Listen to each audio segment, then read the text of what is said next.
ইচ্ছে উড়ানে আপনাকে স্বাগত। আজ আমরা যে গল্পটির সঙ্গে থাকব সেই গল্পটির নাম অভয়ের অনিদ্রা। গল্পটির লেখক শ্রী বিভূতিভূষণ বন্দ্যোপাধ্যায়। অভয়ের সারা রাত্রি ঘুম হইল না। শত চেষ্টা করিয়াও সে তাহার চক্ষু নিমীলিত করিতে পারিল না। সেই যে আচমকা কিসের যেন শব্দে তাহার ঘুম ভাঙিয়া গেল, তারপর আর কিছুতেই সে ঘুমাইতে পারিল না। চক্ষু যেন তাহার ঠিকরাইয়া বাহির হইবার উপক্রম হইল। বেশ শান্তিতে সে ঘুমাইতেছিল, অকস্মাৎ কে যেন তাহার দ্বারে করাঘাত করিয়া গেল। সেই শব্দে অভয়ের সুপ্ত চেতনা জাগিয়া উঠিল। অভয় ধীরে ধীরে তাহার শয্যার ওপর উঠিয়া বসিল। ধীরে ধীরে ক্ষীণপ্রায় হ্যারিকেনটি উজ্জ্বল করিয়া দিল। ধীরে ধীরে চারিদিকে সাবধানে চাহিয়া দেখিল, না, কোথাও এতটুকু অসামঞ্জস্য নাই। যেখানকার জিনিস যেমন ছিল তাহা ঠিক তেমনই আছে, এতটুকু নড়ে নাই। অভয় স্বস্তির নিঃশ্বাস ফেলিয়া বাঁচিল। ভয় তাহার নিশ্চয়ই অহেতুক। সে প্রথমে ভাবিয়াছিল হয়তো ডাকাত পড়িয়াছে, কিন্তু পরক্ষণেই স্মরণ হইল ইহা কলিকাতা, ডাকাত পড়িবার সম্ভাবনা নাই আদৌ। তারপর মনে পড়িল হয়তো চোর পড়িয়াছে। অনেকক্ষণ কান খাড়া করিয়া রহিল। চোরের আর কোনো সাড়া পাওয়া গেল না। তবে কিসের এই বিকট শব্দ? অভয় ভাবিয়া ভাবিয়া আকুল হইল। মুহূর্তে তাহার পাশের শূন্য বিছানায় নজর পড়িল। 7 দিন আগে ওই শয্যা পূর্ণ ছিল। 7 দিন আগে তাহার এই গৃহ এমন মহাশূন্যতা প্রকট করিয়া খাঁ খাঁ করিত না। মনে পড়িল বেচারা বকুলের কথা। তাহার সহধর্মিণী, তাহার স্ত্রী অগ্নিসাক্ষী করিয়া যাহাকে গৃহলক্ষ্মী রূপে বরণ করিয়া লইয়াছিল। 3 বছর পূর্বে এই শ্রাবণের এক শুভ লগ্নে বকুলকে সে স্বগোত্রের গণ্ডির মধ্যে টানিয়া আনিয়াছিল। সেদিনও আকাশে এমনি করিয়া পূর্ণিমার চাঁদ উঠিয়াছিল। তখন তাহার মা ছিলেন। দিন বেশ সুখেই কাটিতেছিল। তারপর একদা পরপার হইতে মার ডাক আসিল। বকুল নিপুণ হস্তে সংসারের হাল টানিয়া ধরিল। অভয় তাহার পানে তন্ময় হইয়া চাহিয়া রহিল। মাতার অভাব বকুলকে দিয়া পূরণ করা হইল। প্রথম প্রথম বকুলকে অবশ্যই বেগ পাইতে হইয়াছিল, কিন্তু অচিরেই সে অভ্যস্ত হইয়া গেল। সংসারের হিসাবপত্র হইতে আরম্ভ করিয়া রান্না পর্যন্ত তাহাকে নিজ হস্তে করিতে হইত। কালক্রমে বকুল স্বামীর বিরাট বহু বিস্তৃত সংসারের সহিত এমনভাবে জড়িত হইয়া গেল যে তাহার অভাব একদিনও সহ্য করা যাইত না। বাপের বাড়ি যাইবার ফুরসত সে পাইত না। ভোর হইতে উঠিয়া গভীর রাত্রি পর্যন্ত কর্মে তাহার বিশ্রাম ছিল না। কলের পুতুলের ন্যায় সে অক্লান্ত কর্ম করিয়া যাইত। একবেলা তাহার অসুখ করিলে সংসার অচল প্রায় হইয়া যাইত। ছেলে মেয়েদের পেট ভরিয়া খাওয়া হইত না। অতিথি অভ্যাগত ফিরিয়া যাইত। খাদ্যদ্রব্য এমনই অখাদ্য হইত যে কাহারও মুখে তুলিবার রুচি হইত না। পাশের বাড়ির চাঁপা একদা মধ্যাহ্নে বেড়াইতে আসিয়াছিল। সে বকুলকে দেখিয়া বলিল, দিদির চেহারা কি বিশ্রী হয়ে গেল। বকুল কহিল, হবে না ভাই, যা খাটুনি। চাঁপা কহিল, খাটুনি একটু কম করতে পারো। বকুল মৃদু হাসিল। তাহার মুখে প্রশান্তির ছায়াপাত হইল। সে বলিল, খাটুনি কম করব কি করে ভাই, নিজের সংসার, পর তো আর কেউ নয়। একটুকু বিশ্রামের ফুরসত নেই। আর যদি জম আমায় নিতে আসে তাহলে তাকে বলবো, একটু বসো, আমার এখনো অনেক কাজ বাকি। চাপা কহিল, বালাই ষাট, ও কি অলক্ষণে কথা ভাই। বকুল কহিল, আমার আবার লক্ষণ অলক্ষণ, আমি জমেরও অরুচি। এহেন বকুলকে পাইয়া অভয়ের বিপর্যস্ত সংসারের মধ্যে বেশ একটা সুশৃঙ্খলা দেখা দিয়াছিল। শুধু তাহাই নহে, অভয় বকুলকে নিঃশব্দে চুপি চুপি নাকি ভালোবাসিয়াও ফেলিয়াছিল। কেননা যে অভয় বন্ধুদের ফেলিয়া এক দণ্ড কাটাইতে পারিত না, সেই কিনা বিবাহের পর সম্পূর্ণ বিপরীত প্রকৃতির হইয়া গেল। গৃহকেই সে যথা সর্বস্ব জানিয়া ফেলিল। বন্ধুরা বিদ্রুপ করিতে কসুর করে নাই। বলিল, বৌদি তোকে এমন করে তুক করে ফেলবে জানলে কখনো বিয়ে করতে দিতুম না। কেহ বলিল, বৌদির দেওয়া খাবার টাবার দেখে খাস বাবা। কেহ বলিল, কামরূপ কামিক্ষের ভেড়া হয়ে যাস না যেন। অভয় কেবল হাসিতে লাগিল, কাহারও কথায় সে জবাব দিল না। এমনি করিয়া অভয়ের দিন কাটিতে লাগিল।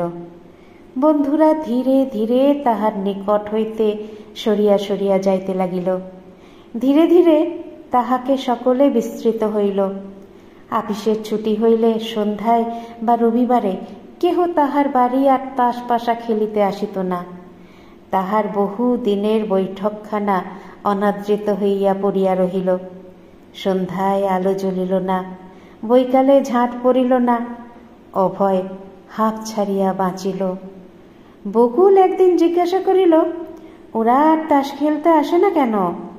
অভয় মুক্তির হাসি হাসিতে হাসিতে বলিল, অমন বিলাসিতা করবার সঙ্গতি আমার নেই। বকুল কহিল, এত দিনের অভ্যেস। অভ্যেস বলে তো সব কিছু করা যায় না। পয়সা চাই, চকচকে পয়সা। তাস চাই, আলো চাই, চা চাই, বিস্কুট চাই। পয়সা দিয়ে তো অমন বন্ধুত্ব কিনতে পারি না বকুল। পয়সা কোত্থেকে আসে সে কথা কি কোনোদিন চিন্তা করেছ একবার? কথা শেষে অভয় হা হা করিয়া তাহার স্বভাব সুলভ ভঙ্গিতে হাসিতে লাগিল। বকুল বলিল, আমার বিয়ের পর তার এমনি করে যবনিকাপাত করলে আমায় লোকে দুষবে, এটা জানো তো? অর্থাৎ লোকে মনে করবে তাদের এ আনন্দ রুদ্ধ হয়েছে আমারই ষড়যন্ত্রে। অভয় আবার সেই রূপ সারা ঘরটি কাঁপাইয়া হাসিতে লাগিল। তারপর বলিল, হো, দুষবে তো তোমায়, তা যত খুশি দোস্তিক, তুমি তা শুনতে যাচ্ছ না। 2 মাস অভয়ের সহিত ঘর করিয়া বকুল বেশ বুঝিয়াছিল যে তাহার স্বামীর হাত টানটা বেশ ভালো আছে। হাতের আঙুল নাকি তাহার ফাঁক হয় না। বিবাহের পর এই সুযোগে সে বন্ধু বান্ধবকে ফাঁকি দিয়া বসিল। সাবান স্নো কিনিয়া দিতে বলিলে সে হাসিয়া উড়াইয়া দিত। সেকালের দোহাই পারিয়া স্ত্রীকে আধুনিকতার বিশেষণের জর্জরিত করিতে কুণ্ঠিত হইত না। সেই হারানো যুগে সোনার দিনের বর্মে নিজেকে আবৃত করিয়া সে আত্মরক্ষা করিত। বকুলের মুখে আর কোনো কথা সরিত না। আর তার বলিবারই বা কি থাকিত? তখন তাহার সবে মাত্র বিবাহ হইয়াছে। ধীরে ধীরে দীর্ঘ 3টি বৎসর কোন ফাঁকে কাটিয়া গিয়াছে তাহার হিসাব নাই। অকস্মাৎ একদিন বকুলের সামান্য অসুখের সামান্যভাবেই সূত্রপাত হইল। বুধবার রাত্রি 2টায় সে অভয়কে সহসা ডাকিতে লাগিল। অভয় জিজ্ঞাসা করিল, ব্যাপার কি? বকুল বলিল, আমার বড্ড শীত করছে। হু হু হু, জানলা দরজা বন্ধ করে দাও, আমার ঘাড়ের ওপর লেপ দাও, গায়ে কাপড় দাও, তোষক দাও, গদি দাও, যা কিছু আছে সব দাও। অভয় লেপ দিল, গায়ের কাপড় দিল। বকুলের শীত তবুও তিলার্ধ কমিল না। সে হি হি করিয়া কাঁপিতে লাগিল, চিৎকার করিতে লাগিল, আরো দাও, আরো দাও। দিবার আর কিছুই অবশিষ্ট রহিল না। তথাপি বকুল কাঁপিতে লাগিল। অভয় তার কপালে হাত দিয়া দেখিল গা যেন পুড়িয়া যাইতেছে। স্ত্রীর অবস্থা দেখিয়া সে মাথায় হাত দিয়া বসিল। এখন এই গভীর রাত্রে সে কি করিবে? করিবার তাহার কি বা আছে? সে কি ডাক্তার ডাকিবে? ডাক্তারের কথা স্মরণ হইলে তাহার মনে শিহরণ জাগিল। ডাক্তার কবিরাজ ডাকাত বিলাসিতার নামান্তর, আর রাত্রে নাকি ডাক্তারের ডবল ভিজিট। না, এই সামান্য জ্বরে মানুষের কোনো ক্ষতি হয় না। একবার ভাবিল মাথায় আইস ব্যাগ দিবে বা কপালে জলপট্টি দিবে, কিন্তু কোথায় আইস ব্যাগ, কোথায় ওডিকলন? এদিকে বকুল চিৎকার করিতে লাগিল, আমার মাথা জ্বলে গেল, পুড়ে গেল। অভয় বলিল, বেশ তো, ভালো মানুষ খাওয়া দাওয়া করে শুলে, হঠাৎ এমন কি বা অসুখ করলো বলো দেখি? এ নিশ্চয়ই ম্যালেরিয়া। আমি হলফ করে বলতে পারি এ ম্যালেরিয়া ছাড়া আর কিছু নয়।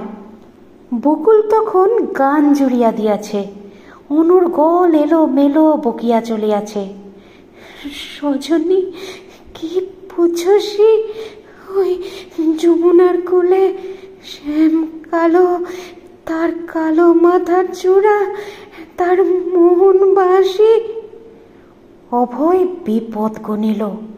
সারা রাত্রি স্ত্রীর মাথায় পাখার বাতাস করিতে লাগিল।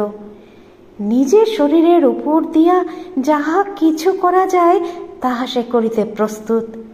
শুধু এই রাত্রে অযথা সে খামোখা পয়সা খরচ করিতে পারিবে না।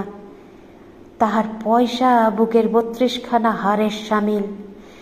বকুল সারা রাত্রি হাসিয়া কাঁদিয়া গাহিয়া চিৎকার করিয়া কাটাইয়া দিল। জ্বর কমিল না। ভোর হইলে বাড়ির অন্যান্য লোকজন আসিয়া হাজির হইল। যথা সময়ে পাড়ার একজন ডাক্তার ডাকিয়া আনা হইল। ডাক্তার অনেকক্ষণ পরীক্ষা করিয়া ভাবিয়া চিন্তিয়া বলিল, টাইফয়েড। রোগ বড় শক্ত হয়ে দাঁড়িয়েছে, এখন রীতিমতো চিকিৎসার প্রয়োজন। অভয় প্রমাদ গনিল, বিপদ কি মানুষের এমনি করিয়াই হয়? তাহার বড় ইচ্ছে হইল সে ডাক ছাড়িয়া চিৎকার করিয়া কাঁদে, কিন্তু কাঁদিল না, বরং স্ত্রীর চিকিৎসার জন্য জলের মতো না বলিয়া না কহিয়া 10টি টাকা খরচ করিয়া বসিল। হিসেবের খাতায় খরচের অঙ্কটা হয়তো আরও বড় হইবে, কিন্তু স্ত্রী তাহার ভাগ্যবতী স্বামী সোহাগিনী পতি পরম গুরুকে অযথা ব্যয়ের হাত হইতে নিষ্কৃতি দিল। পরের দিনই সে ইহ জগতের মায়া কাটাইয়া গোলকধামে চলিয়া গেল। কেহ তাহাকে বাধা দিতে পারিল না। অভয় পত্নীর শোকে ভূমিতলে আছড়াইয়া পড়িল। সে আর্তকণ্ঠে বিনাইয়া বিনাইয়া রমণীর ন্যায় কাঁদিতে লাগিল। তাহার অত সাধের তাসের ঘর মরণের তীব্র আঘাতে ভাঙিয়া চুরিয়া লণ্ডভণ্ড হইয়া গেল। সে প্রতিরোধ করিতে পারিল না, কেবল তীব্র সুরে শোক প্রকাশ করিয়া চলিল। সেই সব পুরনো দিনের হারানো বন্ধুরা আজ বিপদ দেখিয়া আসিয়া জুটিল। সেই হাবু, পটল, রমেন, ভূপেশ, বিপিন সকলেই একে একে দেখা দিল। দীর্ঘ 3 বৎসর যাহারা অভয়ের ছায়া পর্যন্ত মারাইত না, সকলে যাহার মুখ দেখিলে অযাত্রা বলিয়া ঘোষণা করিত, অযথা হাঁড়ি ফাটিবার আশঙ্কায় সারাদিন সচকিত থাকিত, আজ সেই অভয়ের বিপদে আর তাহারা বেচারার হাত দিয়া জল গলে না বলিয়া দূরে সরিয়া রহিল না। অভয় তাহাদের দেখিয়া যেন হাতের স্বর্গ পাইল।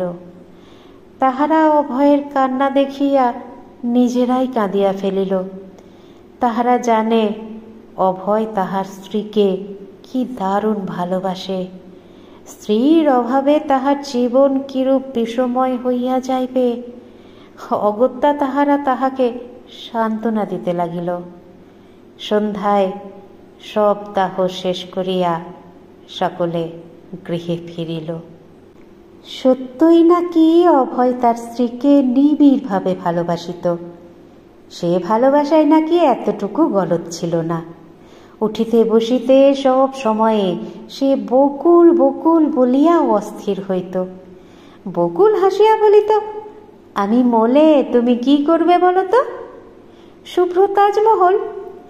বকুল হাসি মুখেই বলিত, ওগো তোমার দুটি পায়ে পড়ি, তুমি অত খরচ করো না। অভয় কহিত, পয়সা করি তো সবই তোমার, তোমার পয়সা তোমার জন্যে খরচ করব, তাতে পায়ে পড়ে বাহাদুরি কেনবার কি এমন আছে? বেশ, মানলুম সমস্ত পয়সা করি আমার, আমার কলকাতা শহরে 14খানা বাড়ি, তার মাসিক 800 টাকা ভাড়া। এখন আপাতত দয়া করে আমার জন্য 1খানা সাবান এনে দাও দেখি। অভয় তার স্ত্রীকে প্রবোধ দিল, পাগল নাকি, ফেনা করে 4.5 আনা পয়সা জলে দেবে? না না, ও বিলাসিতা আমাদের চলবে না। সেই স্ত্রীর মৃত্যুশোকে মুহ্যমান হইয়া অভয় 6 দিন 6 রাত্রি আহার নিদ্রা ত্যাগ করিল। বন্ধুরা সকলে বিপদ গণিল, এই নিদারুণ শোকাবেগের হাত হইতে কি করিয়া তাহাকে রক্ষা করিবে। সকলে সান্ত্বনা দিবার চেষ্টা করিল। প্রিয়জনের মৃত্যুজনিত বিরহে কাতর মানুষটিকে সেই বহুশ্রুত দার্শনিক মতবাদ দিয়া বুঝাইবার হাস্যকর প্রচেষ্টা। সেই মানুষ মরণশীল, মৃত ব্যক্তির জন্য শোক প্রকাশ করা নাকি দুর্বলতার লক্ষণ। রাজর্ষি জনকের নির্লিপ্ততার দৃষ্টান্ত, সরিষা আনিবার জন্য বুদ্ধের উপদেশ, যুধিষ্ঠিরের প্রতি ধর্মরাজ বকের প্রশ্ন ইত্যাদি ইত্যাদি নানাবিধ কথায় তাহাকে ভুলাইতে চেষ্টা করিল। অভয় তবুও প্রথমটা ভুলে নাই। 6 দিন 6 রাত্রি পর আজ সবে সে পত্নী শোক কিঞ্চিত বিস্তৃত হইয়া সামান্য ঘুমাইয়াছে। এ হেন সময়ে সেই বিকট শব্দ হইল। অভয় এক দৃষ্টে বকুলের শূন্য শয্যার পানে চাহিয়া রহিল। বুকখানার ভিতর হু হু করিয়া উঠিল। ডাকাত নয়, তবে চোর হইলে হইতে পারে, কিন্তু চোর বলিয়াও তো বোধ হইতেছে না। তবে কিসের শব্দ? অভয় দরজার একটি গর্ত দিয়া দেখিল ফুটফুটে জ্যোৎস্না, আকাশের মাঝে উজ্জ্বল চাঁদ সাদা, দীপ্তিময়ী তারকারাশি। অভয় বিছানায় আসিয়া ধূপ করিয়া বসিয়া পড়িল। কিসের এ শব্দ? আচমকা মনে পড়িল, হয়তো তাহার মৃত স্ত্রীর কীর্তি, হয়তো বেচারি জগতের মায়াপাশ ছিন্ন করিয়াও স্বামীকে ভুলিতে পারে নাই। তাই কি নিঃশব্দে রাত্রে স্বামীর সহিত দেখা করিতে আসিয়াছে? তৎক্ষণাৎ ভয়ে তাহার গা শিহরিয়া উঠিল। না না, স্ত্রীর এই উৎকট ভালোবাসা সে কিছুতেই গ্রহণ করিতে পারিবে না। ক্রমে ক্রমে তাহার সমস্ত চেতনা লোপ পাইতে লাগিল। বকুলের শূন্য শয্যার পানে চাহিবার সাহস আর তাহার রহিল না। সমস্ত শোক দুঃখ বেদনা ভয়ে ও ভাবনায় রূপান্তরিত হইল। সে কিংকর্তব্য বিমূঢ় হইয়া শয্যার ওপর অবশভাবে বসিয়া রহিল। কি সে করিবে? চিৎকার করিবে না জ্ঞান হারাইয়া ফেলিবে? ভাবিয়া সে কুল কিনারা পাইল না। সে ছেলেবেলায় কত ভৌতিক কাহিনী পড়িয়াছে, আজ কেমন যেন সেই সব নানা ভৌতিক ব্যাপার জীবন্ত হইয়া উঠিল। সে বন্ধ জানালা দরজার পানে সচকিত চিত্তে এক দৃষ্টে চাহিয়া রহিল। কে জানে কোন মুহূর্তে দমকা বাতাসে জানলা দরজাগুলি হুড়মুড় করিয়া খুলিয়া যায়। অকস্মাৎ আবার সেই পূর্বের ন্যায় দ্বারে শব্দ হইল। বাহির হইতে মানুষে যেন দ্বার ঠেলিতেছে। অভয় ছুটিয়া দ্বার প্রান্তে গিয়া সেই ফুটা দিয়া বাহিরে তাকাইল। কিন্তু আশ্চর্য, স্থূল দৃষ্টিতে দেখিল একটি হৃষ্টপুষ্ট ভিটামিনের মাপকাঠির চিহ্নস্বরূপ পাঞ্জাবি ইঁদুর হনহন করিয়া তাহার রুদ্ধ দ্বারে মাথা খুঁড়িয়া পলাইয়া গেল। বিপুল বিস্ময়ে অভয়ের মুখে কোনো কথা সরিল না, কেবল তৃপ্তির ও প্রশান্তির হাসি খেলিয়া গেল। যাহা হোক, যদি ডাকাতি পড়িত বা চুরি আসিত, কতদিন হইতে সে ভাবিতেছে গহনাপত্র পয়সা করি অন্যত্র সাবধানে রাখিয়া দিবে, কিন্তু ফুরসত পায় নাই। আজ তাই গুপ্তস্থান হইতে চাবি বাহির করিয়া সিন্দুক খুলিয়া দেখিবে তাহার সব কিছু মজুদ আছে কিনা। ধীরে ধীরে সে সিন্দুক খুলিয়া ফর্দ মিলাইয়া তাহার সম্পত্তি দেখিতে লাগিল। ফর্দ মিলাইতে মিলাইতে তাহার তৃষ্ণা পাইয়া গেল। ভাবিল বকুলকে জগ আনিতে বলে, হয়তো বলিতও তাহাকে, যদি না তৎক্ষণাৎ মনে পড়িত তাহার মৃত্যুর কথা। না, একটা চাকর ও একটা ঝি না রাখিলে চলিবে না। বকুল আসিয়া পর্যন্ত সে উহাদের বিদায় করিয়াছিল, কিন্তু আজ তো তাহাদের না হইলে অভয়ের আদৌ চলে না। কম করিয়াও খাওয়া পড়া বাদে তাহাদের জন্য অভয়কে মাসে অন্তত 10টা টাকা ব্যয় করিতে হইবে। বৎসর শেষে এই 10টি টাকা আবার 120 টাকায় পরিণত হইবে। বাৎসরিক মোটা অঙ্কটা দেখিয়া সে শিহরিয়া উঠিল। যথাসময়ে রাত্রি 2টা বাজিল। অভয় তখন বাক্স হাতড়াইতেছে। তাহার চুল উস্কো খুস্কো হইয়া গিয়াছে, চক্ষু যেন ঠিকরাইয়া পড়িবার উপক্রম হইয়াছে, ঘন ঘন অস্বস্তির নিঃশ্বাস পড়িতেছে। গভীর রাত্রে সে স্ত্রীর শূন্য শয্যায় আসিয়া আশ্রাইয়া পড়িল। আবার সে বিনাইয়া বিনাইয়া চাপা কণ্ঠে কাঁদিতে লাগিল। দেয়ালে টাঙানো স্ত্রীর ফটোখানার দিকে এক দৃষ্টিতে চাহিয়া রহিল। ফটো দেখিয়া বকুলকে চেনা মুশকিল। কোন মানধাতার আমলে ওইখানি তোলা হইয়াছিল। তারপর ফটো তুলিবার প্রয়োজন বা সদিচ্ছা আর তাহার হয় নাই। 2টা 3টা করিয়া রাত্রি ধীরে ধীরে কাটিয়া যাইতে লাগিল। অভয়ের চোখে তখনও ঘুম নাই। তখনও সে তাহার দীর্ঘ চুলের মধ্যে অঙ্গুলি চালনা করিয়া কি যেন আকাশ পাতাল ভাবিতে লাগিল। হয়তো সে পত্নী শোকে বিবশ হইয়া গিয়াছে। শয্যা হইতে উঠিয়া অভয় ঘরময় পায়চারি করিতে লাগিল। খোলা জানালা দিয়া বাহিরে আকাশের পানে অনিমেষে চাহিয়া রহিল। চাঁদ অনেকটা হেলিয়া পড়িয়াছে, তারায় তারায় আকাশ ছাইয়া গিয়াছে। তাহার বুকের ভিতর সহসা হু হু করিয়া উঠিল। কয়েক বিন্দু অশ্রু তাহার গণ্ড বাহিয়া ঝরিয়া পড়িল। কিছুতেই সে ঘুমাইতে পারিল না। ঘুম দূরের কথা, সে তাহার বিছানায় শুইতেই পারিল না। শয্যা তাহাকে কাঁটার ন্যায় বিঁধিতে লাগিল। একবার ভাবিল যে লোটা কম্বল লইয়া যেখানে 2 চোখ যায় সেখানে চলিয়া যাইবে। আর সে সংসার করিতে পারে না। সে হয়তো পাগল হইয়া যাইবে। পাগল হইবার তাহার বাকি বাকি আছে। বিপদ যখন আসে তখন তো সে আর একা একা চুপি চুপি আসে না। এমন করিয়া অঘটন ঘটিলে সে কি করিয়া বাঁচিবে? আজ সে যে শোক পাইয়াছে তাহার কাছে তাহার মৃত্যুজনিত শোক সম্পূর্ণ তুচ্ছ। স্ত্রীর শোক সে ভুলিতে পারে, কিন্তু এ শোক তো সে কখনো কোনো কালে ভুলিতে পারিবে না।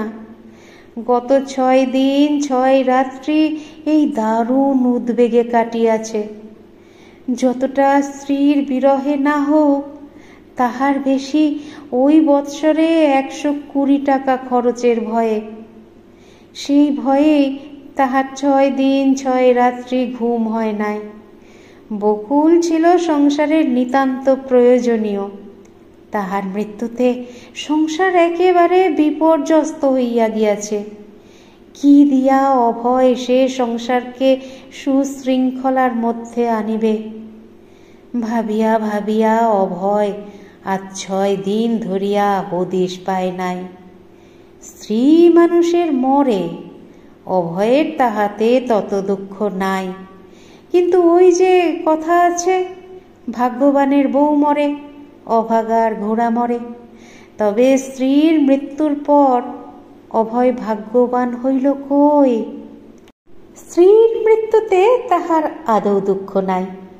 সে তাহার স্ত্রীর গহনার বাক্সটি আবার ফর্দ মিলাইয়া দেখিল, না না, সেই জিনিসটি নাই। অভয়ের চোখ দিয়া হু হু করিয়া জল পড়িতে লাগিল। মানুষ মানুষকে কি এমন করিয়াই ফাঁকি দেয়? লোকসানের পর এমন করিয়া লোকসান হইলে সে কি করিয়া সহ্য করিবে? না না, এই লোকসান সহিয়া সে এখনো সংসারের মধ্যে পড়িয়া থাকিবে না। গহনার বাক্সটির পানে সে সেন দৃষ্টিতে চাহিয়া রহিল। স্ত্রীর ব্যবহৃত গহনা সবকিছুই আছে, সবকিছুই সে নিপুণ হস্তে মৃত বকুলের গা হইতে খুলিয়া লইয়াছে। কাশী হইতে তাহার ছোট বোন সেই যে কারুকার্য খচিত কাঁচের চুরিচার গাছি পাঠাইয়াছিল, সেগুলিও সে সযত্নে তুলিয়া রাখিয়াছে। সব তুলিয়াছে, কিন্তু ভুল করিয়াছে বকুলের কানের ফুল দুটি খুলিতে। 1 আনা সোনা দিয়া সে দুটি সে গড়াইয়াছিল। চুলের আড়ালে আত্মগোপন করিয়া সে দুটি সব দেহের সহিত গিয়া চিতায় ভস্মীভূত হইয়াছে। সেই কারণে অভয়রাজ সারা রাত্রি ঘুম হইল না। স্ত্রীর মৃত্যু সে সহ্য করিতে পারে, কিন্তু এই লোকসানের আঘাত সে ভুলিবে কেমন করিয়া? যতবার সে ঘুমাইতে যায়, ততবারই ওই ফুল দুটির হিংস্র উজ্জ্বলতা যেন ধক ধক করিয়া জ্বলিয়া ওঠে মাথায়। আর অভয় কিছুতেই ঘুমাইতে পারে না। সারা রাত্রি সে জাগিয়া বসিয়া রহিল। সারা রাত্রি সে কাঁদিয়া কাঁদিয়া আকুল হইল। স্ত্রীর মৃত্যুতে কেন সে ভাগ্যবান হইল না?